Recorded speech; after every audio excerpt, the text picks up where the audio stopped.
Eu quero ler o que está escrito no capítulo 6 de Deuteronômio. Eu quero começar a partir do versículo de número 1. Versículo 1, por favor. Diz assim a palavra do Eterno: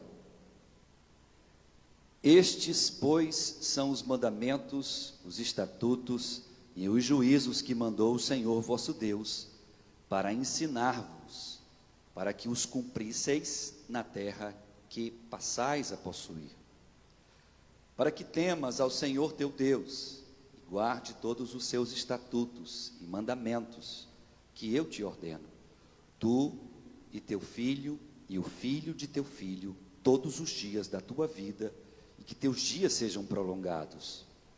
Ouve, pois, ó Israel, e atenta em guardares, para que bem te suceda, e muito te multipliques, como te disse o Senhor, Deus de teus pais, na terra que emana leite e mel. Ouve, Israel, o Senhor nosso Deus é o único Senhor. Amarás, pois, o Senhor teu Deus de todo o teu coração, e de toda a tua alma, e de todas as tuas forças.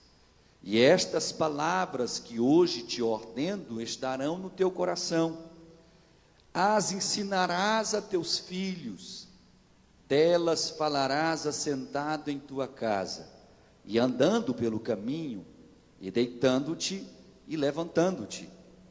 Também as atarás por sinal da tua mão, e te serão por frontais em teus olhos, e as escreverás nos umbrais da tua casa e nas tuas portas. Amém? Tome assento, por favor.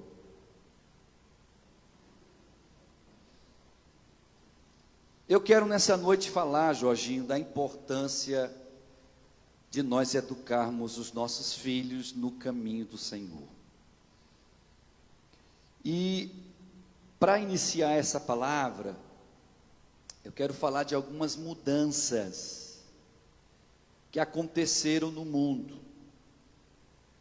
É curioso porque a percepção que a gente tem do mundo depende muito das nossas experiências.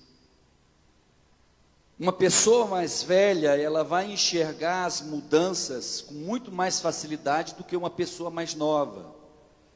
Então, quanto mais tempo passa na sua vida, mais você consegue amplificar o seu nível de percepção do que está acontecendo. Então, as pessoas mais velhas conseguem olhar para trás e dizer assim: meu Deus, o que aconteceu com o mundo? Você pega uma pessoa dos seus 40 anos, 50 anos, e senta para conversar com ela já está pedindo para Jesus levá-la, porque ela já tem medo do que vai acontecer nos próximos 15 anos. Mas as crianças que estão chegando agora, elas não conseguem ter essa percepção, elas não conseguem perceber as mudanças que acontecem, porque elas têm pouco tempo de vida. Então, para elas, tudo é novo, tudo é algo que está acontecendo agora, nada é uma mudança, é apenas uma continuidade. Curiosamente, nós nascemos numa geração que dos anos de 1970 para cá, o mundo houve um salto tecnológico, e existe uma linha muito definida do que existia antes de 1970 no mundo, e do que existe depois desta data. Isso é tão claro que a gente percebe hoje que nenhum dos que estão aqui sentados, e provavelmente os que estão assistindo também, não conseguem viver ou imaginar a vida sem, por exemplo, ter um aparelho como esse. Porque basicamente tudo que eu e você fazemos hoje, de dar aula, de pagar contas, de resolver problemas, de consultar o médico, tudo praticamente que se faz hoje, se faz direta ou indiretamente através de um aparelho como esse. Agora imagina que nós que percebemos o que era viver antes sem isso, vimos o que é viver com isso. Eu lembro, por exemplo, que quando nós não tínhamos esse aparelho chamado celular, e nós éramos criança, nós íamos para a rua, e nós tínhamos que interagir com outras crianças se quiséssemos sorrir, brincar. Hoje, as nossas crianças, elas são até ensinadas, de certa forma, a não interagirem tanto, porque o próprio aparelho celular ensina ela a substituir a figura humana pela figura virtual. E isso está ficando tão sério, tão forte, que me fez pensar, eu acho que nós precisamos ver essas mudanças, analisá-las, para que a gente possa então ver como interagir ou intervir junto aos nossos filhos. Essas mudanças tecnológicas que trouxeram para o mundo um novo nível de educação, elas têm prejudicado demais a educação espiritual das nossas crianças. Tanto que hoje os pais que ainda tentam educar os seus filhos, eles estão pagando um dobrado para conseguir chamar a atenção dos seus filhos dentro de casa para Deus.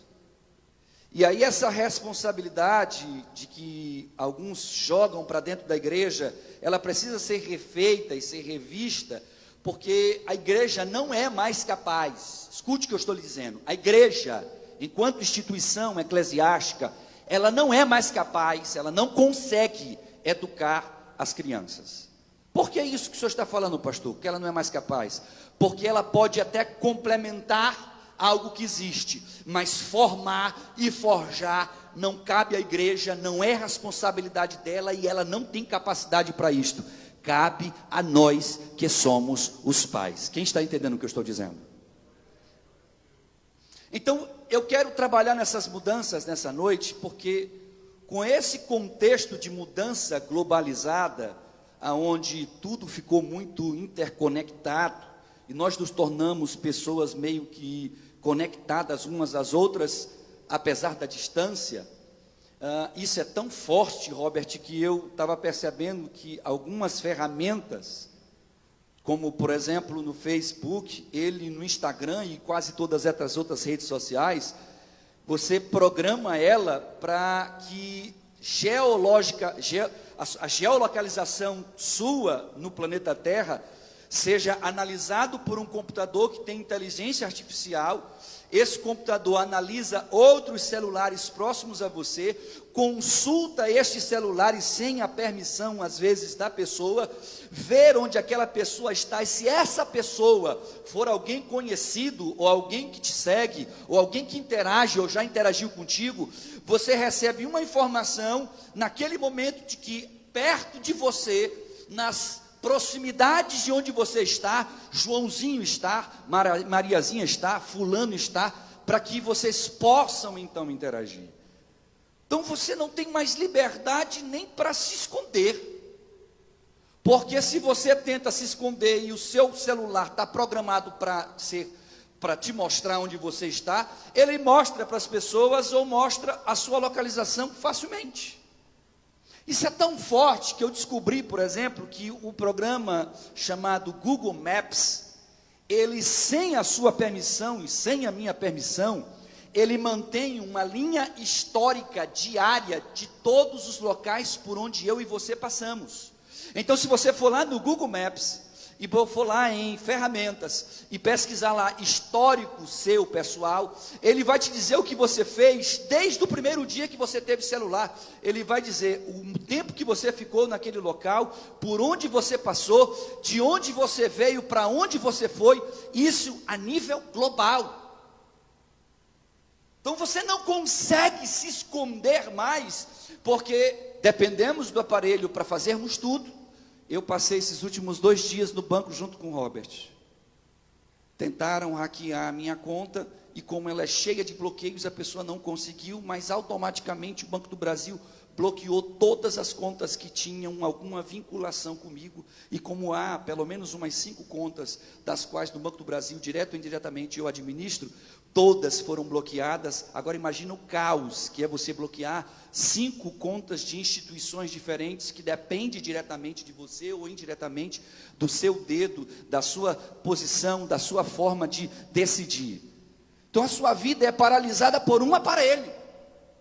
Você chega aqui no culto e nós pais estamos para assistir os nossos cultos dando aos nossos filhos os nossos celulares para que eles durante o culto joguem, assistam a programação que eles querem, brinquem, e estamos mimando eles de uma forma tão terrível, que quando você decidir dizer não, você não consegue, você compra uma briga com teu filho e se olha lá se ele não te bater.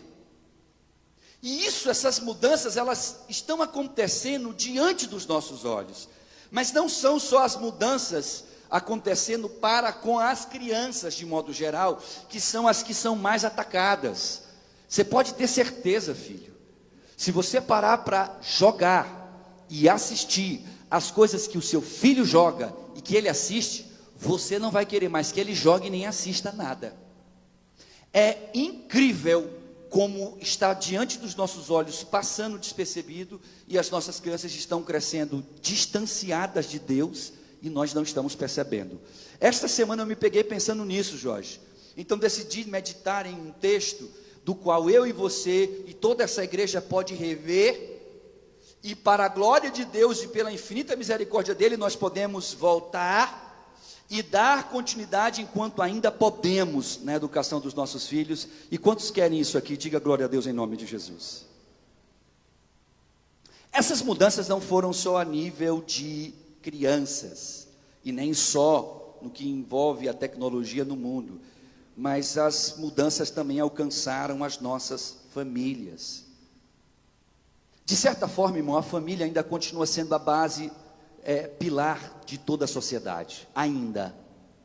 Os países que ainda primam por isso, ainda estão de pé, com alguns valores morais correndo na sociedade. Os países que perderam o pilar chamado família, eles também perderam o princípio da moralidade, como por exemplo a França.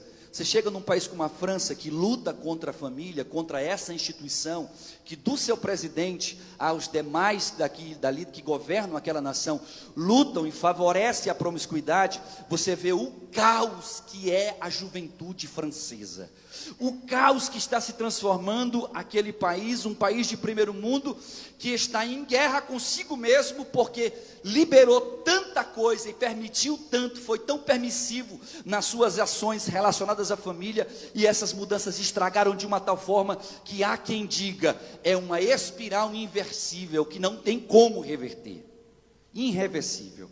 E aí eu quero falar nessa noite sobre essas mudanças, porque as mudanças também acontecem na nossa família, e se a gente parar para analisar, e aí eu vou citar só 3 motivos, para a gente poder analisar, a estrutura das nossas famílias tem sido abalada radicalmente. Quer ver só? Primeiro, a relação conjugal não é mais duradoura. 45% dos casais que se casaram nos últimos 10 anos já se divorciaram. Segundo uma pesquisa feita pelo IBGE, quase metade dos casamentos nesses últimos 10 anos acabaram. Eu não vou falar nem dos casamentos que são sustentados pela aparência, pela comodidade, pelo dinheiro, pela sociedade, pela religião, pela igreja. Mas uma boa parte dos casais que eu conheço, direto ou indiretamente, são atacados e somos atingidos por essas mudanças. O que a gente não se percebe é que as nossas crianças estão sendo afetadas diretamente por esses divórcios. Então foi feita uma pesquisa por psicólogos aqui no Brasil, e descobriu-se que mais da metade das crianças que tinham algum problema psicossomático tinham pais divorciados. Eles acharam estranho, foram tentar entender por quê que se havia uma ligação, e eles descobriram que sim, as crianças são afetadas emocionalmente, diretamente pelos seus pais, ou pela desistência de um relacionamento enquanto pais. Então é muito comum hoje a gente ver casais se divorciando, e nós, quando estamos nos divorciando enquanto casais, nós estamos pensando só exclusivamente em quem? Em nós, na nossa, abre aspas, felicidades, na nossa liberdade, e por aí vai. Só que nós nos esquecemos que existem crianças que estão no meio desse desabar de família, e que elas que vão carregar boa parte de todos os traumas causados por um divórcio. Então, em primeiro lugar, a gente vê as relações conjugais não serem mais duradouras, elas se tornaram banalizadas. Por isso Helene, que hoje você vai se casar, muitas pessoas da nossa sociedade não vão mais até um juiz ou a um padre, a um pastor para realizar o seu casamento. Elas vão no cartório e fazem lá um acordo matrimonial, e esse acordo, que é apenas a nível de cartório, permite que, não dando certo, elas possam passar de forma mais rápida por um divórcio. Então tudo está facilitando para que a família se destrua. E aí eu preciso rever os conceitos bíblicos para poder me defender e nos proteger dessas coisas. Segundo, os pais hoje não têm mais um tempo saudável com os seus filhos. Quem é pai ou mãe, levante a mão aqui, por favor. Me responda aí internamente no seu coração. Qual foi a última vez que você parou para dar atenção aos seus filhos de fato? Parou de trabalhar para poder sair com eles. Parou de fazer aquilo que você faz rotineiramente. Hoje eu estava dizendo para a Maíra, antes de vir para o culto, falei: Maíra, eu estou exausto, estou cansado, tem 2 dias tentando resolver coisas de banco, muito cansativo emocionalmente. E aí eu parei para vir na minha casa, que eu vim almoçar para voltar para o banco, e a gente está tão rápido que quando eu subi para comer um lanche e voltar, a minha filha chega e diz assim: papai, papai, e ela sai correndo, e eu já estava indo, e ela vira e fala assim: papai, eu disse: o que foi, filha? Eu só quero um abraço. Nossa, aquilo ali arrebenta com a gente. A vida corrida que eu e você temos, ou a gente para dar aos nossos filhos um tempo salutar para eles, saudável a eles, ou quando nós nos percebermos o tempo que eu e você não estamos dando, a internet dará com eficácia, pessoas de má índole na internet darão com eficácia e conquistarão com o coração das nossas crianças. Isso é tão curioso que me leva a um terceiro motivo desse abalamento que a gente vê. Os nossos filhos estão cada vez mais independentes. Você já percebeu isso? Eu tenho cada vez mais me surpreendido com os meus. Porque, curiosamente, o meu filho Yosef, que tem 3 anos e vai fazer 4, ele não sabe ler. Normal, a idade dele, tranquilo. Mas ele sabe falar. E lá eu tenho em casa alguns equipamentos que são movidos, ou são despertados, ou são ligados através da voz. E você vê um moleque de 3 anos virando para um equipamento, dizendo assim: fulana, faça isso, e a maquininha fazer.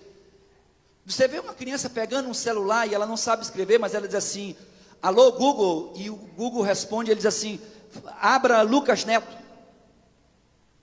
Você fica pensando: meu Deus, a que ponto?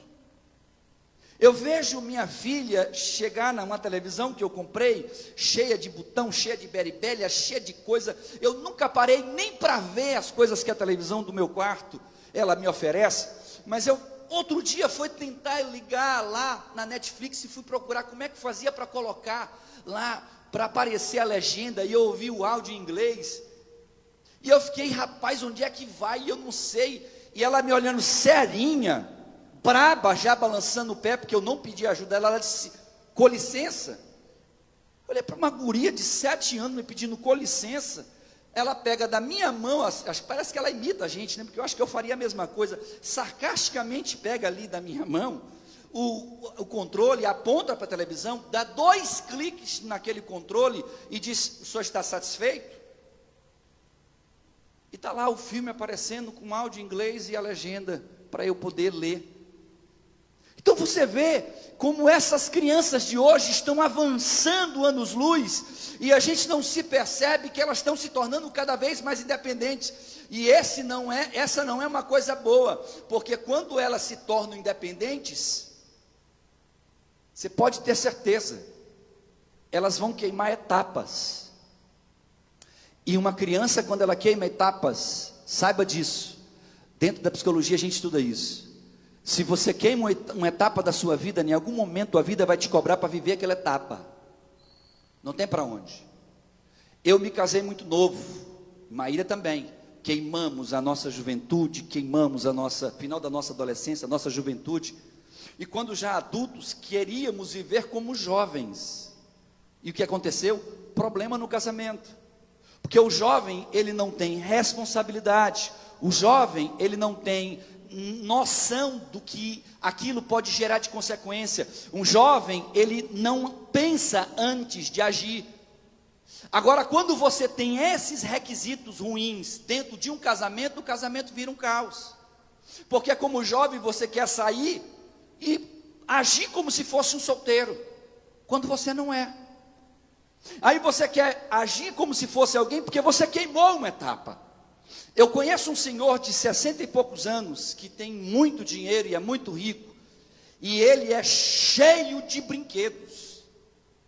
Ele não pode entrar numa loja que ele quer comprar um brinquedo, ele compra um carrinho de controle remoto, ele compra aviãozinho de controle remoto, ele compra helicóptero de controle remoto, ele compra robô, ele compra não sei o quê. E ele tem, e a gente começou a parar para pensar o que aconteceu. Conversando uma vez com ele, ele disse assim: olha, eu não tive infância. Porque com 7 anos meu pai largou a minha mãe, eu tive que ir numa casa com outra mulher, assumir a casa, e eu tive que trabalhar com 7 para 8 anos na rua, vendendo cocada, vendendo as coisas que minha mãe me oferecia, e eu não tive infância. Se eu quisesse brincar, seria de noite quando eu chegasse no meu quarto, e eu tinha que fazer os meus brinquedos, porque eu não tinha dinheiro para comprar. E hoje, com a condição financeira que eu tenho o maior prazer de chegar e comprar. Ou seja, o cara queimou uma etapa, a vida vai cobrar essa etapa em algum momento. Então, quando você torna o seu filho independente, tão independente, porque parece ser tão legal ver o nosso filho se virando na vida, o problema é que a criança, ela não foi feita na sua fase de criança para ser completamente independente. Ela precisa depender e entender que nós, seres humanos, direto ou indiretamente, dependemos primeiro de Deus e segundo uns dos outros. E essa dependência me faz ter respeito, essa dependência me faz analisar a tua vontade, me refreia. E uma pessoa que é tão independente desde a sua infância, quando ela crescer, ela não tem limites, filho. Porque ela aprendeu a fazer o que queria, ia decidir, ia ir atrás, ia fazer, ia conquistar. Então ela vai, e quando ela se percebe, ela vê que muita coisa está faltando. Porque a independência dela tornou ela também independente de Deus. Quem está entendendo o que eu estou dizendo aqui nessa noite? Então uma coisa é fato, nossas crianças literalmente mudaram. E isso é tão forte que a gente vê isso inclusive na sexualidade delas. Olhe para mim, por favor. Galera, você vê uma criança hoje, de 3 para 4 anos, que mal fala, Val, com um shortinho no bumbum aparecendo, com um topzinho, dançando forró, e os pais ali filmando, e postando como se aquilo fosse um troféu. Aí, Jair, isso me revolta. Uma vez eu tive um debate, porque na classe de aula a gente estava discutindo sobre pedofilia, e eu disse: boa parte dos pedófilos que existem tem como culpado os pais, porque os pais transformam os seus filhos naquilo que eles não foram ou não conseguiram ser: prostitutas, homossexuais, prostitutos.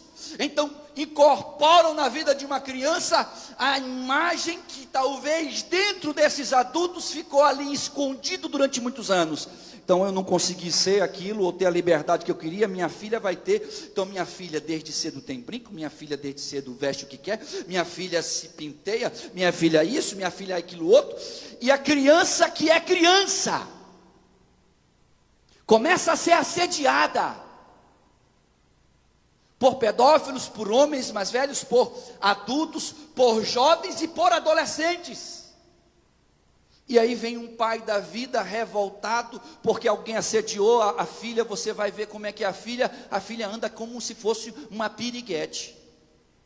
Espera aí, patrão.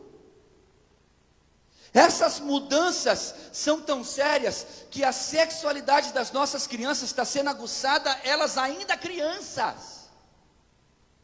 Então hoje, eu estava conversando com o pastor Fábio essa semana passada, e a gente conversando sobre essas mudanças, ele vai se lembrar disso. E uma coisa que a gente chegou em acordo, e é verdade, é que quando nós éramos novos, só quem é homem aqui acima de 40, levanta a mão aí, por favor, só para eu saber. Então vocês passaram por isso. Quando a gente era novo, que a gente queria ver pornografia, você lembra como é que a gente fazia? Meu amigo, tudo era restrito. Para você ver era em VHF. Tu tinha que ter um DVD em casa, ou tu tinha que conseguir um adulto, gente boa, que normalmente era um tio, que não valia nada, e esse teu tio que não valia nada te cobrava uns servicinhos extras, vai buscar uma cerveja para mim, vai não sei o que, e aí ele diz assim, tá bom, vou comprar a Playboy para ti, aí ele ia lá naquela banca, que só vendia para adulto mesmo, comprava uma Playboy, e tu ia se deliciar com a Playboy no quarto. Era assim ou não era? Era. Você queria assistir um filme, não era um filme erótico, meu patrão, era uma novela que você tinha que fazer, conquistar um adulto para ir alugar, até porque para o próprio adulto ir alugar uma fita cassete, ou uma fita VHS, que fosse erótica, meu amigo, ele entrava toda vergonha, porque na área onde se alugava, dentro daquela locadora, era uma área restrita a adultos, todo mundo sabia que quem entrava ali, ia comprar ou alugar fita pornográfica, então o cara já tinha cheio de restrições, se você tinha que dever um favor para o tio, você ia passar a vida devendo favores, para ele te liberar a fita e o DVD, mas a gente se virava para conseguir, não era assim? Era. Hoje você diz para o aparelho, Google, pesquise sobre fotos eróticas. Google, eu quero ver pornografia. Você não precisa nem digitar. O aparelho mostra. Tá, pastor, mas o meu filho não sabe o que é pornografia, nem coisa erótica. Maravilha, mas quando ele está no YouTube assistindo, entre uma propaganda e outra, ele começa a ver uma mulher dançando bem seminua ou bem sensual, funk, e aquilo aguça ele clica na propaganda, essa propaganda leva ele a outro vídeo, esse vídeo já é mais impuro e mais indecente ainda, ele vai clicar em outra coisa que o YouTube começa pela inteligência artificial que ele tem, a fazer uma análise daquilo que você está vendo, e ele vai te proporcionando ver cada vez mais aquele conteúdo de forma cada vez mais explícita. Você nunca parou para perceber que quando você pesquisa qualquer carro, eu vou pesquisar sobre carro Corolla no Google, de repente o Facebook começa a mostrar propagandas de carros Corolla, você abre o OLX, aparece propaganda de Corolla, você abre não sei o que, aparece propaganda, você vai no Instagram, aparece, você vai no WhatsApp, e ele dá um jeito de enfiar Corolla na tua cabeça, e você não sabe o que te acha isso, só pesquisei uma vez, porque a inteligência artificial trocada entre essas redes mundiais, ela vai te analisando e vai te oferecendo cada vez mais aquilo que você está procurando. O detalhe é que nossos filhos estão vendo isso e estão dando a essas IAs ou essas inteligências artificiais um modelo de si mesmo para ser criado. Então antes era o seu pai ou a sua mãe que forjava em você um caráter. Hoje é um aparelho como este, chamado celular. Quem está entendendo o que eu estou dizendo aqui? Estou falando alguma coisa assim, além daquilo que você consegue compreender? Está tudo tranquilo aí, Marcos? Beleza. Então isso me levou a entender a necessidade e a importância de nós educarmos os nossos filhos no caminho do Senhor. E essas mudanças que precisam acontecer, elas estão diretamente ligadas aos valores de Deus, que são imutáveis. Ei, olhe para cá. Você pode ter lido o livro que você quiser ler no mundo, e tem muito livro para se ler, bons e ruins. Mas nenhum deles conseguiu atravessar gerações e conseguiu, além de ser atual, manter uma forma de vida que mantém os valores de Deus vivos mais do que este livro. A Bíblia tem este poder, e glória a Deus, porque você tem acesso a ela. E é legal, porque quando a gente fala de Bíblia e vai para o Antigo Testamento, eu acho muito legal, eu disse uma vez aqui, é verdade, eu só encontrei até hoje um pastor que pensa, aliás, dois pastores que pensam como eu penso teologicamente. E eu vi essa semana um desses pastores dando uma entrevista. Eu disse, cara, que legal, está aí alguém que pensa corretamente, que não separa Novo Testamento de Velho Testamento, graça de lei, que entende que a Bíblia é a palavra de Deus, que ela por completa é a palavra de Deus, que sim, ela me serve como palavra de Deus, e que não é porque eu estou vivendo na graça de Deus que eu vou deixar de lado os mandamentos de Deus. Porque os 10 mandamentos que estão descritos em Êxodo capítulo 20, são mandamentos de relacionamento seu com Deus. E esses mandamentos dos quais a gente está analisando aqui em Deuteronômio, só para você se situar, a Bíblia fala que o povo de Israel, depois de peregrinar 40 anos no deserto, chegou na pontinha da terra aonde mana leite e mel. E eles iam entrar nesta terra.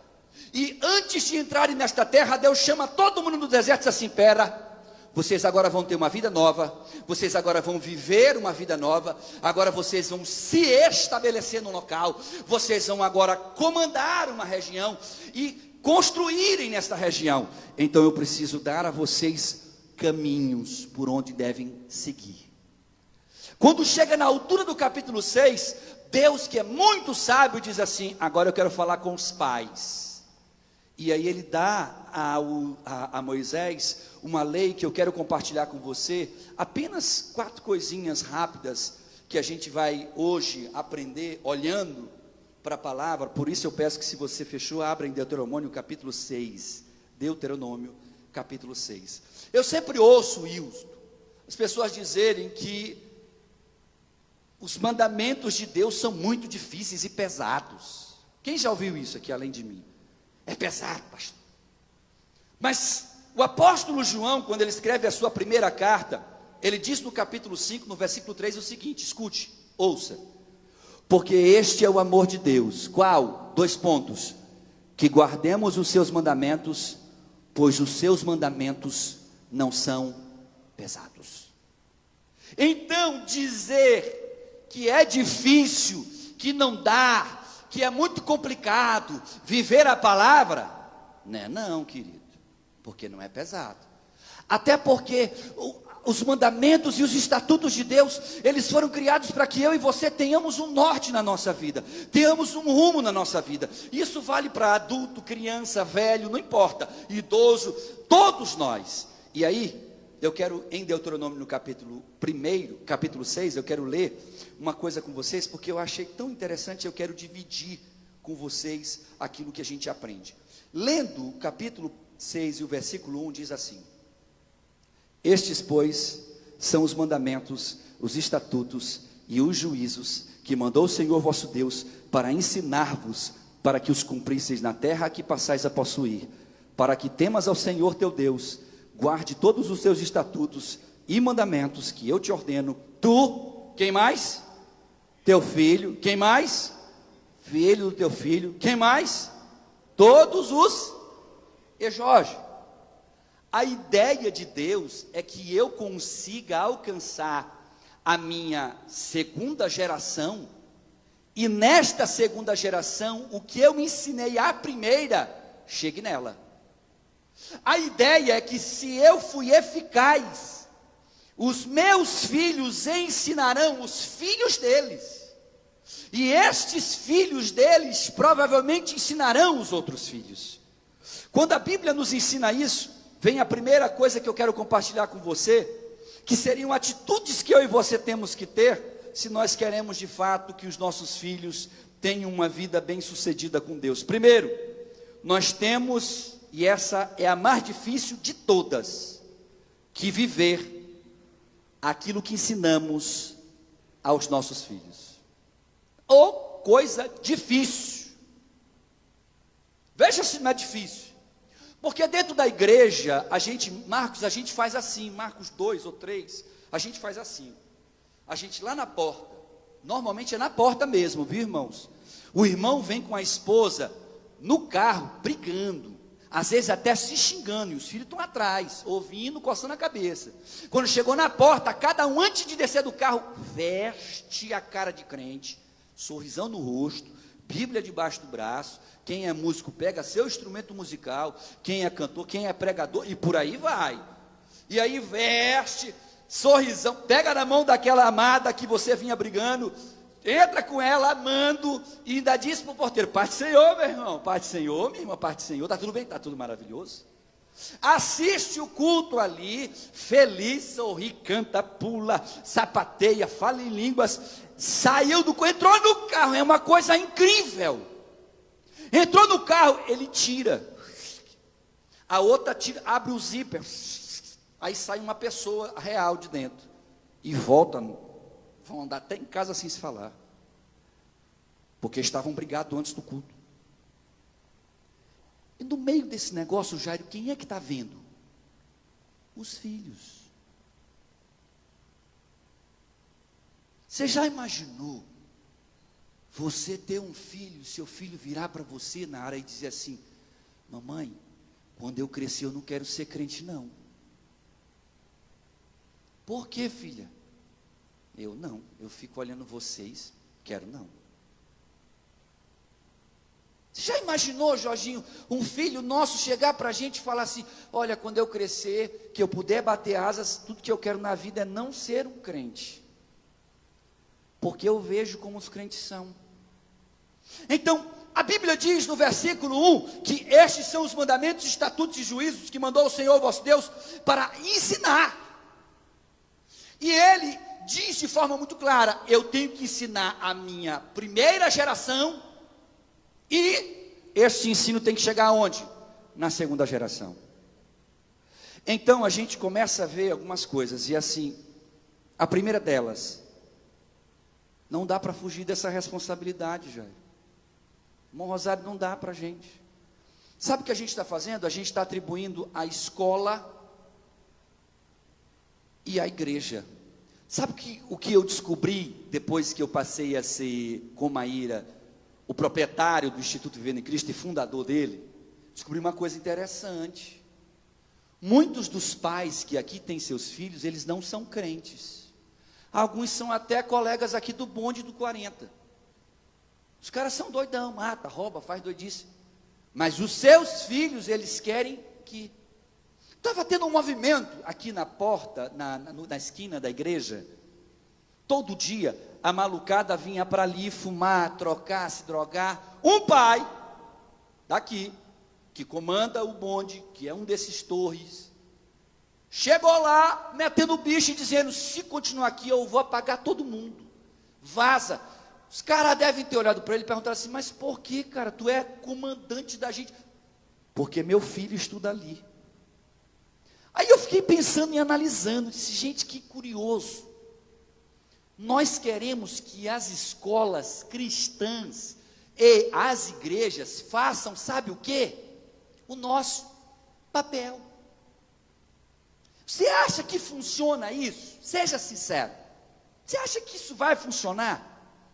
Porque se você parar para analisar, o cara pode passar o culto inteiro ouvindo aqui falar de Deus. Se ele chega em casa e só ouve a manifestação do diabo, meu amigo, você acha que ele vai ouvir quem? Deus. Só se Deus tiver um projeto muito específico na vida de um moleque desse, para ele crescer como Samuel, que cresceu numa casa que era um caos, que os seus irmãos adotivos eram um caos, eram 2 encapetados, fingindo que serviam a Deus, e no meio daquele caos todo, o cara cresce porque tinha um chamado específico, mas a exceção disso, filho, fica difícil. Aí eu vi um dia desse uma criança, irmão Rosário, e eu parei ela pelo bracinho, carinhosamente: ovelha nossa, ovelhinha. Numa discussãozinha aqui embaixo com um coleguinha, mandou o coleguinha tomar no olho e eu ia passando. Eu voltei, dei aquela ré, peguei no braço dele, volta, para aqui, filho. O que foi que você falou? Nada não, pastor. Mas você falou, eu ouvi sua voz. E o outro, que já estava gostando, disse assim: ele mandou eu tomar no... Foi, que bonito. Você aprendeu isso com quem, filho? Porque eu nunca mandei ninguém tomar aqui no olho de ninguém. Você aprendeu isso? Foi alguma das diaconisas que estão mandando alguém? É o pastor Fábio que está mandando tomar no olho de alguém? Não, pastor, não. E tu está ouvindo isso aonde, filhão? É lá na sala de aula? Não, pastor, Me diga que eu quero só saber quem é que está te ensinando a mandar tomar nos olhinhos. E com um pouquinho de diálogo, eu descobri que era a mãe. Que coisa linda, gente. A irmã ensinando a tomar no olho. Isso é sério. Eu disse para a irmã, minha filha, tome cuidado com o seu palavreado dentro da sua casa. Porque o seu filho, naqueles 40 minutos que ele ouve alguém falar de forma correta, dentro de um culto, e elevando palavras de exaltação a Deus, ele não pode absorver em 40 minutos o que em 20 horas da vida dele ele ouve dentro de casa. Não dá para comparar, filha. Então, eu tenho que ser esse exemplo para que o meu filho olhe e diga: não, meu pai é assim. Assim eu serei. Maíra tem uma brincadeira com Júlia que eu acho fantástica. Ela de vez em quando ela brinca com as crianças de cultinho em casa. E o negócio pegou de uma forma tão legal que outro dia eu estou entrando dentro do quarto e eu vejo lá um negócio que parecia um púlpito. Iosef parecendo um ouvinte, sentado de frente para aquele púlpito. A Ana Júlia, que é mais para frente, acho que puxou para a Maíra, aquela mais para frente, estava no púlpito pregando para o irmão Iosef, que estava sentado ouvindo ele. E ela falava, e aí eu vi muito da gente na fala dela. Então eu me dei conta que aquilo que a gente faz também aqui serve de inspiração, seja para o bem ou para o mal, dependendo do que tu fazes. Isso é curioso, porque a Bíblia fala que eu tenho que ensinar esses filhos, e a maneira de eu ensiná-los é sendo a eles, o que, irmãos? O exemplo. Você tem sido exemplo para alguém? Ah, pastor, eu não tenho filhos. E você tem sido exemplo na sua escola? Lá na sua escola a galera te conhece como? A irmã doidona? O irmão malucão? Como é que o pessoal te conhece lá da tua turma? Eles sabem que você é um servo de Deus? Que você é uma serva de Deus? Eles sonham que aquela menina que aqui no culto está vestida de forma decorosa, com decoro, e nas redes sociais está tudo seminua, barriguinha para fora. Espera aí, querido. Nós somos o modelo para algumas pessoas. E apesar de todos nós sermos falhos, só levanta a mão quem é falho aqui, só para eu saber se não sou. Pronto, todo mundo aqui é falho, glória a Deus. Apesar de sermos falhos, mas Deus nos chama para sermos exemplo dele na terra, louvado seja o nome de Jesus. Aí quando a gente vê a Bíblia dizer assim: ensina a criança no caminho que deve andar, que até quando envelhecer não se desviará dele. Essa palavra é bonita ou não é, senhores? Sim ou não? É. Só que é muito fácil eu dizer para o meu filho: faça isso, filho, e ele ver que eu não faço aquilo que eu estou dizendo, porque a Bíblia diz para eu ensinar é no caminho, é andando com ele. Segundo, a segunda atitude que eu acho que a gente tem que ter, e eu vou tentar correr um pouco mais para encerrar essa mensagem hoje. A segunda atitude que nós devemos ter é cuidado da saúde emocional e espiritual dos nossos filhos. Sabe o que eu percebi, Robert? Que os nossos filhos, emocionalmente, eles absorvem tudo que ocorre no casamento dos pais deles. Então eu descobri, Nara, uma coisa curiosa, que se em casa eu estou bem com Maíra, meus filhos estão o tempo todo rindo e brincando. Se eu não estou bem, está um para o canto chorando, o outro está no celular, preso, vidrado naquele celular. E aí eu vou perguntar: está tudo bem com você, filha? Aconteceu alguma coisa? Ela não sabe expressar o que está sentindo, mas ela diz: eu só estou triste. Está triste com o quê, filha? Não sei. Você vai reavaliar dentro do relacionamento, você vê que o motivo da tristeza dos seus filhos são você e sua esposa, você e seu marido, eu e minha esposa e eu. Então, a saúde emocional e espiritual dos nossos filhos, a Bíblia diz que é responsabilidade de quem? Nossa. É dos pais esta responsabilidade.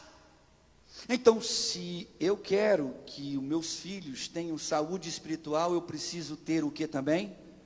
Saúde espiritual. Se eu quero que eles tenham saúde emocional, eu preciso ter saúde emocional. E ter saúde emocional é criar circunstâncias e meios para que as minhas emoções tenham equilíbrio. A gente chega a chamar isso de inteligência emocional. É você saber lidar com as sensações e os sentimentos que todo dia você passa e vive. E se os meus filhos perceberem que eu tenho inteligência emocional, que eu tenho capacidade de gerenciar aqueles ataques que eu e você sofremos todos os dias quando acordamos até o deitar, e às vezes sofremos do cônjuge, às vezes é o esposo, às vezes é a esposa, seu pior calcanhar de Aquiles. Quem está entendendo o que eu estou dizendo? Como é roça quando o seu maior inimigo é aquele que se deita com você. Como é difícil lidar dentro de uma casa onde um quer ser luz e o outro diz ser luz, mas é trevas, ou pior, é trevas mesmo. Então cabe àquele que tem essa pontinha de chama de luz manter o equilíbrio emocional para que os seus filhos cresçam e possam ter equilíbrio emocional. E isso é tão sério que uma vez eu fiz um gabinete que eu fiquei chocado. No gabinete, uma jovem muito novinha, jovenzinha mesmo, sei lá, tinha 13 anos, 12 anos, uma coisa assim. Ela chega para mim e pergunta para mim: pastor, será que é pecado o que eu penso sobre o sexo? Eu olhei assim, eu estava de cabeça baixa, eu levantei os olhos assim, para ver se eu estava falando com um adulto. Era uma criança de 12 para 13 anos. E aquilo me deixou pasmo, mas eu disse até para o pastor Fábio, a gente finge nessa hora que está tranquilão, mas por dentro, um abismo, de meu Deus, o que de acha isso, meu Deus? E ela virou para mim e disse, eu disse, por que, filha? Eu disse, pastor, porque eu descobri a minha sexualidade agora. Você descobriu o quê? Eu descobri realmente, não tem esse lance de macho, de fêmea, eu descobri de fato o que eu sou. Eu falei, curioso, quando você entrou por aquela porta, eu te olhei, corpo feminino, cabelo feminino, rosto feminino, nome feminino, eu deduzi que você fosse do sexo feminino. Eu estou errado? Ele disse, não, pastor, eu estou falando de outra coisa. Eu disse, então explique para eu entender, porque eu estou velho demais para algumas coisas. Ela disse, eu sou pansexual. Eu falei, pan é o que? Uma banda? O que é isso? É pan? O que de acha isso? Pansexual. E eu não sabia até aquele momento nem que existia essa palavra, para ser bem sincero, diante de Deus. Não sabia. Eu falei, me perdoa, eu não sou o dono do conhecimento do mundo, apesar de ler muito, mas eu nunca ouvi essa expressão na minha vida. Pansexual. O que é isso, filha? Ah, pastor. Pansexual é aquele que curte a mulher, curte o homem, curte o gay, curte a lésbica, curte o travesti, curte o que tiver, pastor. A gente é pan. Eu estou falando de uma menina de 12 anos. Não se surpreenda se você descobrir que seu filho sabe mais sobre isso do que você. Então você vê a que ponto nossos filhos são atacados. Essa semana, um famoso do YouTube aí, para as crianças, vou me proteger aqui de mais um dos processos. Um famoso das redes sociais, que faz trabalho especificamente para crianças. O público deles são crianças. Os desenhos deles é para criança. Os brinquedos que ele fabrica são para crianças. Mas o cara é a incorporação do mal vivo na terra. Ele achou que ele podia fazer o diacho que ele quisesse com todas as crianças, e que Deus ia olhar para ele e dizer assim, continua. esta semana ele dá uma declaração, esta ou semana passada, chorando nas redes sociais porque estava em depressão, oprimido, e que ele não sabia mais o que ia fazer da vida, e que, olha, tomem cuidado. Falei, olha, rapaz, tá vendo? O cara desgraça com a vida de milhões de crianças, com a sua programação imunda, e achava que isso não tinha um preço, que isso, a Bíblia fala, meu irmão, que das crianças é o reino de Deus, elas têm passaporte, papai, para chegar diante do Pai eterno, e você desvirtua a criança a um preço, filho. E eu conversando com ele essa semana, eu disse assim, nós temos até sim que orar por um cara como esse, para que ele no meio desse caos se converta e agora se torne um canal de bênção, no meio desse negócio todo, dessa depressão e dessa opressão, ele descubra os motivos, peça perdão aos céus, e passe a ser uma influência boa para as crianças dessa nação, porque senão ele vai acabar se matando mesmo, porque isso é sério, e são as nossas crianças que estão assistindo esse camarada. Alguém até citou o nome dele aí que eu ouvi. Então essas coisas estão acontecendo diante dos nossos olhos, e eu preciso trazer para minha filha, para o meu filho, saúde emocional. Não é só saúde espiritual, Jorge, é dar ao meu filho a condição emocional dele viver e se sentir saudável, seguro, protegido, ele ter um referencial.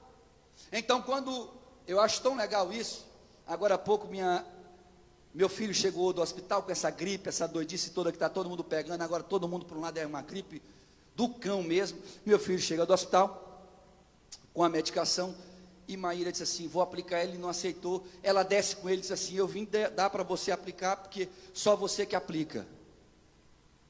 E não é porque eu chego assim, pego uma chinela e disse, tu vai aplicar agora não. Eu peguei o remédio e disse, filho, tira a máscara. Ele abaixou a máscara, posso botar? Ele disse, pode. Apliquei. Ele fez assim, eu digo, tem o outro lado também, filho. Apliquei. Está tudo bem, filho? Está tudo bem. Sabe o que é isso? É o filho que se sente emocionalmente seguro com o pai. Ele se sente num lugar de segurança. Não, eu sei que ele não vai me fazer mal. Eu sei que ele vai fazer o que é melhor. Eu sei que ele, ainda que doa em mim, o que ele vai fazer é para o meu bem. Se nós não trabalharmos a emoção das nossas crianças, o diabo trabalhará nelas, e elas irão crescer e serão doentes emocionalmente e nos trarão problemas. É por isso que eu fui fazer plantão psicológico em uma escola em São Luís, e todas as pessoas que eu atendi, elas eram entre adolescentes e jovens, cortadas, fazendo automutilação, altamente depressivas, dormem à base de remédios, porque você foi buscar. Eu lembro de um caso que eu atendi, de uma jovem que chegou para mim e disse, olha, eu não sou amada pelos meus pais, minha irmã me odeia, todo mundo tem raiva de mim, eu não me amo, e eu já quis me matar várias vezes.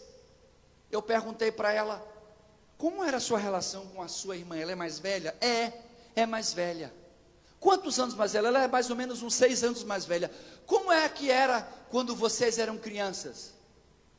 Ela fazia coisa e dizia que era eu, e mamãe acreditava nela e eu apanhava. Ela tinha ódio de mim. E eu fui trabalhar desconstruindo, explicando para ela que era importante que eu falasse com a irmã dela, porque a irmã dela não sabia, mas a irmã dela era uma referência psicológica para a criança. O irmão mais velho sempre é uma referência para o irmão mais novo. E se essa referência for ruim, ou o irmão mais novo substitui essa referência por uma referência ruim, ou o irmão mais velho tem que amadurecer mais rápido para colocar na posição correta as coisas onde deveriam estar, ou o irmão mais novo literalmente pira. A criança que tinha referência como a irmã, porque era quem passava mais tempo com ela, via que a irmã só a maltratava, só a fazia mal, só isso. Ela cresceu ouvindo da irmã: você é feia, você é burra, você é feia, você é burra. E a mãe, em vez de chegar e levantar pelas duas orelhas assim, ó, que nem minha mãe fazia, por isso que o pessoal diz que eu tenho orelha grande, minha mãe levantava assim pelas duas: vem cá. Só para não saber se eu estou errado, alguém já teve esse sentimento aplicado pela sua mãe aí, alguma vez? Lembra disso, né, Heraldo? Não era legal, né? Mas era necessário. A gente aprendia. A orelha ficou grande, ficou, mas aprendemos. Nos tornamos pessoas de bem. Aprendemos que existem dores que são necessárias, não como um castigo que maltrata, mas como algo que nos transforma. E a própria palavra ainda chega a dizer: ensina o teu filho usando o quê? Vara. Não como alguém que quer que você espanque seu filho, mas como alguém que diga: ele tem que ter limites, para que as suas emoções sejam equilibradas. Quem está entendendo, dá glória a Deus aí. Terceiro, a terceira atitude que eu tenho que ter, que nós temos que ter para com os nossos filhos, está no versículo 7, olhe para o versículo 7 de Deuteronômio capítulo 6, diz assim a palavra do Eterno: e as ensinarás a teus filhos, e dela falarás assentado em tua casa, andando pelo caminho, deitando-te e levantando-te. Ei, sabe o que a Bíblia está dizendo? Temos que priorizar a educação dos nossos filhos. E eu não estou falando de educação secular não, querido. Não estou falando de botar ele no colégio que presta, não. Eu estou falando de educação na casa. O que a Bíblia está dizendo é que se eu me assentar e meu filho estiver perto, alguma coisa ele tem que aprender com o meu sentar. Se eu vou me deitar e tiver a oportunidade de algo ensinar ao meu filho, eu não posso deixar de essa oportunidade passar batida. Eu tenho que priorizar o ensino. É uma das coisas que eu mais admiro em Maíra, porque ela estudou muito sobre isso, muito mesmo, e ela não deixa passar nada. É um prego que caiu perto das crianças, e as crianças passaram, ela volta aqui, viu esse prego, está vendo, o prego fura, o prego faz isso, o prego aquilo outro, o prego não é bom, e ela instrui e cria uma história naquele exato momento, para fixar na cabeça da criança. Então a Bíblia diz que na comunhão do lar, nos lugares por onde a gente passa, aonde eu me deitar e aonde eu me levantar, se os meus filhos estiverem próximos a mim ou estiverem comigo, todas as oportunidades que eu tiver, que Deus me der na terra, eu preciso instruí-los na palavra do Senhor. Louvado seja o nome de Jesus. E é uma coisa tão interessante, que a gente, quando fala de educação, a gente precisa falar de caráter. E educar, pastor, o caráter de uma criança, muita gente não sabe, mas é o nosso principal investimento. Olhe para cá. Alguns de nós achamos que a gente pode educar comprando. Então eu compro para o meu filho uma coisa legal, porque eu não tenho tempo para ele, e acho que aquilo que eu estou pagando vai substituir no coração dele o tempo que eu deveria ter tirado para ele. Achamos que saindo com as crianças uma vez ou outra, proporcionar a elas alguns momentos de alegria, fará delas boas crianças. Caráter se aprende com viver. Nossos filhos precisam ver caráter. Nossos filhos precisam perceber a forma como você trata o próximo. Eu estava outro dia desse, chegando aqui no sinal do Renascença, e um cara bate na porta, e normalmente eu tenho dentro do carro lanches. Está aqui o Marcos, que não deixa eu mentir, não é verdade, irmão Marcos? Ele foi um dos que usufruiu muitas vezes destes lanchinhos. E eu estou no sinal, e normalmente eu mantenho no carro, porque quando alguém para, eu gosto de abrir o vidro, e em vez de dar moeda, dar um biscoito, dar um pacote de alguma coisa, dar alguma coisa que eu tenho para comer. E um dia, a minha filha que estava atrás, ela vê eu fazendo isso e me pergunta: papai, por que o senhor faz isso? Eu já vi o senhor fazer isso tantas vezes. Eu falei: filha, porque esse moço que está pedindo, ele não tem a casa que você tem, ele não tem almoço que você teve, ele não tem o café da manhã que você tem, ele não tem nem a roupa que você tem, ele não tem ninguém para dar para ele não tem emprego, ele não tem dinheiro, e ele não tem nada, ele passa fome. Ela olhou para mim, com um olhar cheinho de lágrimas, eu disse, não filha, eu não quero que você chore, que você se sensibilize com isso, eu quero que você entenda, que Deus nos colocou na terra, para ajudar uns aos outros. A pessoa pega. Então, a oportunidade que você tiver, pare e instrua, pare e ensine, pare e mostre. Das melhores coisas que eu fiz na vida foi trabalhar próximo de onde eu moro. E eu trabalho bem próximo de onde eu moro. Eu moro em cima e trabalho embaixo. É bem próximo. Eu amo isso porque eu gosto de trabalhar. Olhe para cá, para quem não gosta de trabalhar, é preguiçoso. Eu gosto de trabalhar. Vai ver se entra isso no teu coração assim para tudo. Eu gosto de trabalhar. Eu tenho prazer de trabalhar. E a gente está de recesso até o dia 10, mas o recesso é para toda a equipe. Para mim o celular, Juarez está onde? Estou aqui na praia. Rapaz, eu ia mandar um serviço, digo, meu querido, não tenha dessa.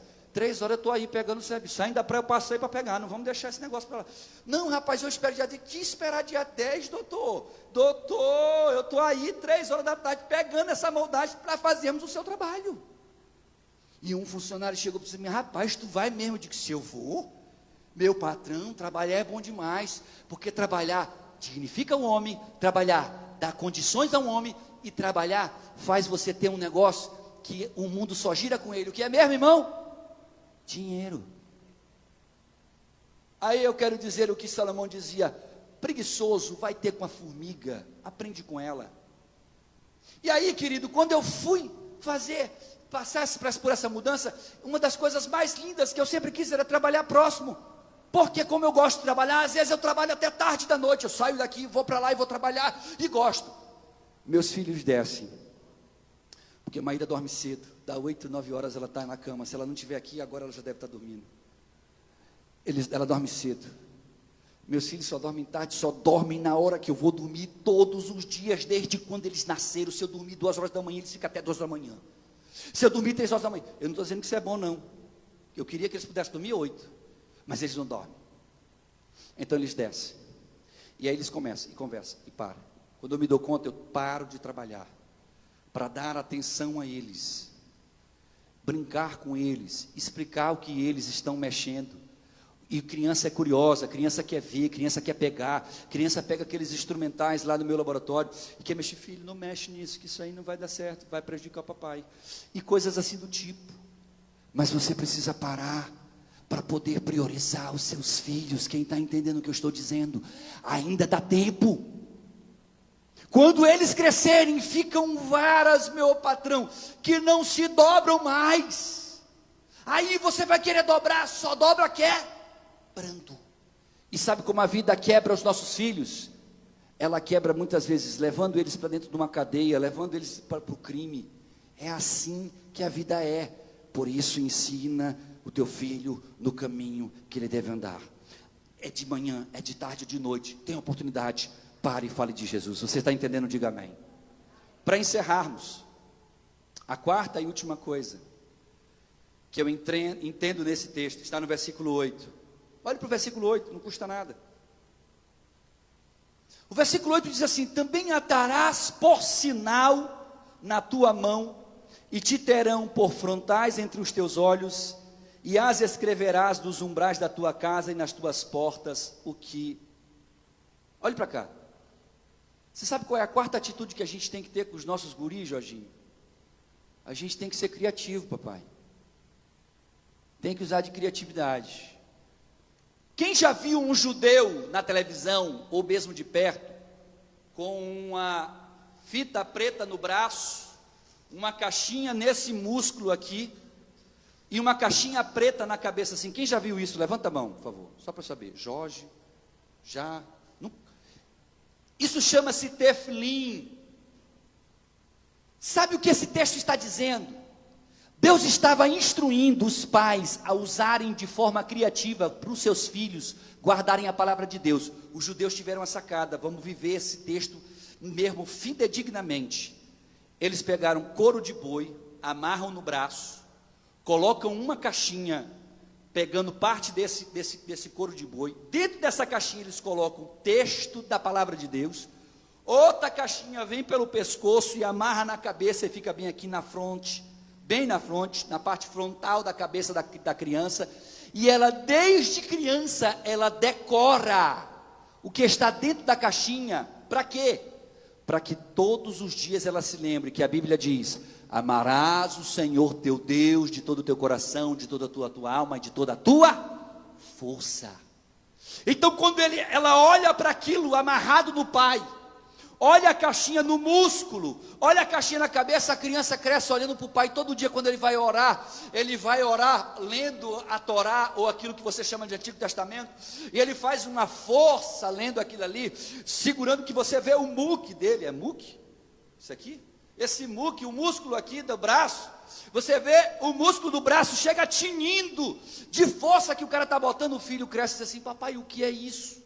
Porque essa caixinha, ele abre a caixinha e diz assim: por causa disso, filho, olha o que tem dentro. Aí a criança: olha o que é isso, papai? Isso aqui é a palavra de Deus, filho. E, papai, mas por que tem uma caixinha no seu músculo e tem uma caixinha na cabeça?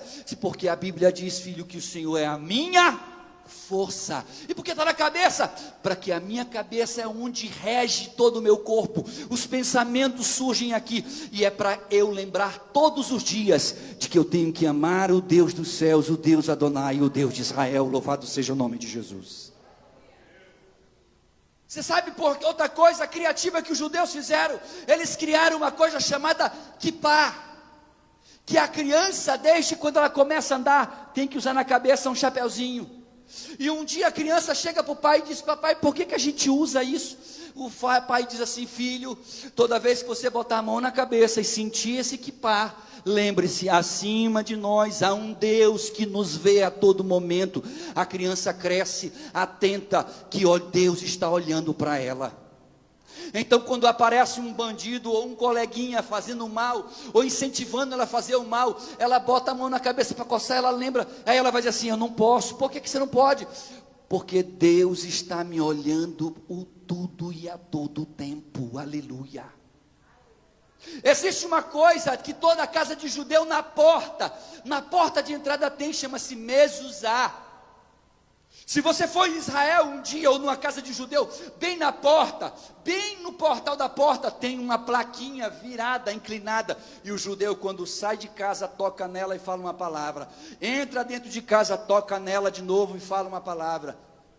A mezuzá é uma forma criativa de incentivar os filhos e também os moradores daquela casa a, quando saírem de casa: Senhor, vem comigo, me abençoa, me guarda. Ao entrar dentro de casa: Senhor, obrigado porque tu me abençoou e me guardou. São formas criativas que os judeus inventaram para que os seus filhos fossem educados na palavra. Ah, pastor, eu vou ler esse texto para o meu filho, ele não entende nada, ele acha chato, ele diz: caramba, que coisa enjoada. Vai achar mesmo, porque ele não tem idade psicologicamente, cognitivamente para entender isso. Agora, se você usar de criatividade, essa palavra vai entrar no coração do seu filho, ele vai temer a Deus, ele vai respeitar a Deus. Anteontem, minha cachorrinha, para encerrar, minha cachorrinha brincando com minha filha, achou que tinha paraquedas, pulou lá de cima. Descobriu no chão que não tinha paraquedas e que não voava. Ela se arrebentou. Ficou mufina. A gente chama aqui no Maranhão de mufino, né? Ficou mufino. Minha cadelinha, eu cheguei, foi uma gritaria, eu peguei, só eu pego, porque ela parece que se sente mais confortável comigo. Eu peguei, imediatamente comecei a fazer carinho nela, mas ela mufinou mesmo. Coloquei na casinha dela lá no quarto, liguei o ar-condicionado. Cachorro fresco é assim mesmo, irmão, não tem para onde. Botei lá, liguei o ar-condicionado do clima que ela gosta, beleza. O que acontece? Eu percebo que ela está chorando e tremendo. Minha filha, Ana Júlia, ela chega para mim chorando e disse: papai, ela vai morrer? Eu disse: provavelmente. Não menti não. Falei: provavelmente, filha. Ela deve estar toda quebrada por dentro. Não adianta nem levar no veterinário, que o veterinário vai dizer, vai botar injeção, vai botar isso, vai me comer 5.000 reais e vai matar minha cachorra. Eu saí, ela ficou. Eu desci para trabalhar. Dá muito, ela desce sorrindo. Que foi, filha? Ah, papai, mamãe já foi lá e orou pela cachorra, e quando mamãe saiu, eu fui lá, estendi a mão e orei em nome de Jesus para ela se curar. Ela vai ficar boa, papai. Falei, olha, a criança vê e ela imita. A criança, rapaz, eu até disse hoje para ela, disse que na jura, tu acredita que Jesus curou mesmo, a cachorra está vivinha? Pois é, papai, está vendo? É só o senhor crer. Eu digo, filha, que bom, é melhor eu crer mesmo, né? Criança que está olhando para você e dizendo, ele faz, vou fazer igual. Ela faz, vou fazer igual. Ele, quando Maíra caiu doente de Covid, os meninos estavam com Covid também, mas já saíram antes dela. E eu lembro como se fosse hoje. Eu estava trabalhando e Maíra estava ruim em cima, deitada. Minha filha desce e diz assim, papai, vamos lá em cima comigo. Eu disse, o que foi, filha? Tá tudo bem com sua mãe? Ela disse, não, papai, eu senti, olha, eu senti no coração o desejo de nós orarmos por ela. Falei, vamos agora. Cheguei lá em cima, e disse, ore. Colocamos as mãos para orar. Ela chorou, orando. Depois eu fiquei pensando, meu Deus do céu, a criança olha e imita. A criança olha e percebe. A criança olha a sua criatividade no ensinar e ela absorve o conhecimento de Deus. Então, por favor, fique de pé aqui, você que está comigo. Eu quero encerrar essa palavra dizendo que nesse ano que a gente está entrando agora, meu irmão, é um ano em que você e eu podemos mudar aquilo que precisa ser mudado, Jairo. Se eu preciso mudar lá em casa com os meus filhos, eu vou trabalhar para que este ano seja um ano de mudanças. Para quê? Para que os meus filhos, irmão Augusto, eles cresçam, não só imitando o pai e a mãe, mas mais do que isso, conhecendo o Deus que o pai e a mãe deles servem. Quem está entendendo o que eu estou dizendo? Então eu quero convidá-los para nós fazermos uma oração aqui. Orar pelos nossos filhos, para que nós possamos ter capacidade de educá-los.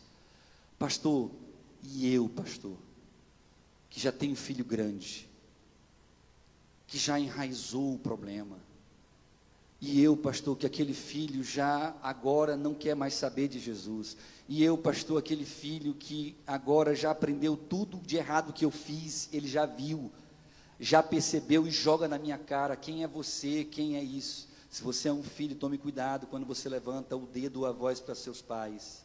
Você pode ficar sem esse dedo, você pode amanhecer morto.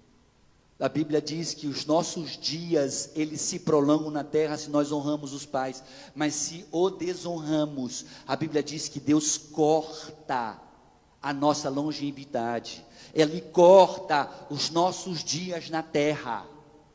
E aí, você que é pai e mãe, e diz, pastor, e agora o que eu faço? Agora é hora de nós orarmos, não pedindo para Deus nos capacitar a mudar os nossos filhos, mas para que Deus nos dê capacidade para esperar que Deus possa transformá-los e libertá-los, porque só Deus, depois que uma criança enverga, pode mudar a envergadura. Só o carpinteiro Jesus é capaz de desentortar a árvore que cresceu torta, meu irmão, por falha nossa. Então, se o seu filho ou a sua filha está todo penso para o lado errado, e você sabe que nenhuma das tuas motivações ou suas falas mudarão mais ele, mas você sabe também, há um Deus capaz de transformá-lo, há um Deus capaz de libertá-lo, há um Deus capaz de mudar a história deste jovem, ou deste filho que você tem, e eu creio nisto. Agora, se o seu filho é uma criança, ore comigo nessa noite também, dizendo, Senhor, me ajuda a educar os nossos filhos. Quantos querem orar comigo nessa noite? Senhor, meu Deus e meu Pai, olha para cada um de nós que somos pais.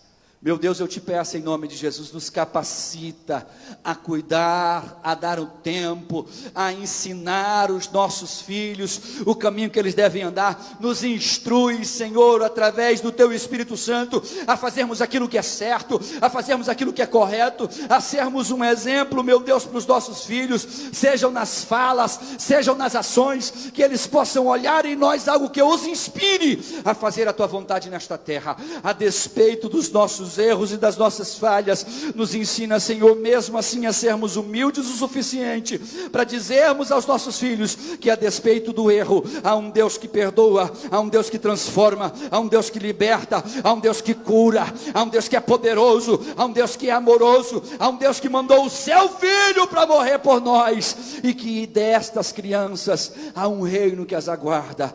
Nos instrui, Senhor, na Tua palavra, nos ensina no levantar e no deitar, a ensinarmos e instruirmos as nossas crianças.